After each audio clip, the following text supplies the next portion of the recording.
Goeiemôre, goeiemiddag, goeienaand, hierdie is Straatwys. Het jy al ooit 'n resep op die internet gekry wat ongelooflik lyk? Daardie pragtige foto van 'n koek, daardie perfekte bord kos en jy dink, dis dit.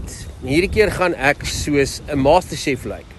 En dan begin jy en eers dan kom jy agter, jy het nie al die bestanddele nie. Dan besef jy ook die ou wat die resep geskryf het, woon in Italië en jy sit hier met beerkrag en 'n oond wat sy eie persoonlikheid het. En uiteindelik lyk jou koek glad nie soos op die foto nie. Ek dink baie van ons doen dieselfde met die lewe. Ons kyk na suksesvolle mense en ons luister podcasts en lees boeke, ons volg influencers en ons soek daar die een geheime resep, daai 5 stappe, daai 7 gewoontes, daardie ding wat as ek dit net reg doen, alles gaan uitwerk. En dit is nie verkeerd om te leer nie. Spreuke sê immers, verwerf wysheid en verwerf insig. Maar hier is die interessante ding, God gee vir ons wysheid. Hy gee nie vir ons fotostate en bloudrukke nie. Want die lewe is nie 'n kitsresep nie. Dis meer soos om saam met God in die kombuis te staan. En ek baie van ons frustrasies kom omdat ons probeer om ander mense se resepte te kook. Ons sien iemand wat elke oggend 4 uur opstaan en dink ons moet ook. Ons sien iemand wat marathons hardloop en voel skuldig omdat ons reeds moeg is as ek net aan die posbus toe stap.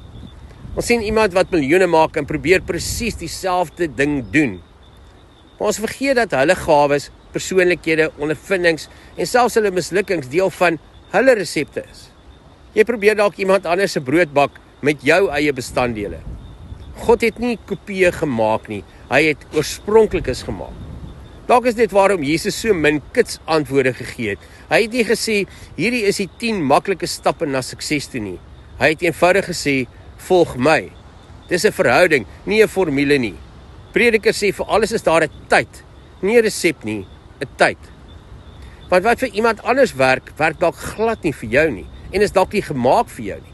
En wat vir jou gewerk het op 20, werk dalk anders nou vir jou op 50. Psalm 139 sê, ek is wonderbaar gemaak, nie identies nie, wonderbaar, uniek.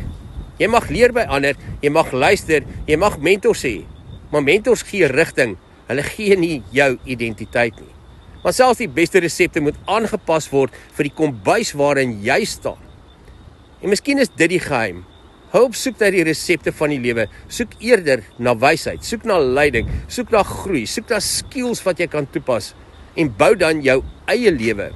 Want die mooiste maaltye word nie gemaak deur mense wat slaaf die resep navolg nie. Die mooiste maaltye word gemaak deur mense wat die beginsels leer, die geure ontdek en dan met liefde iets van hulle self daarin sit.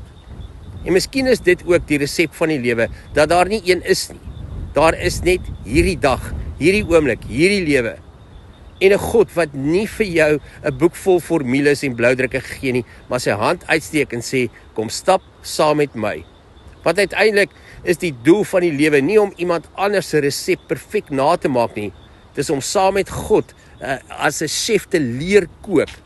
En miskien sal jou lewe nie altyd soos die foto op die internet lyk nie, maar dit sal joune wees.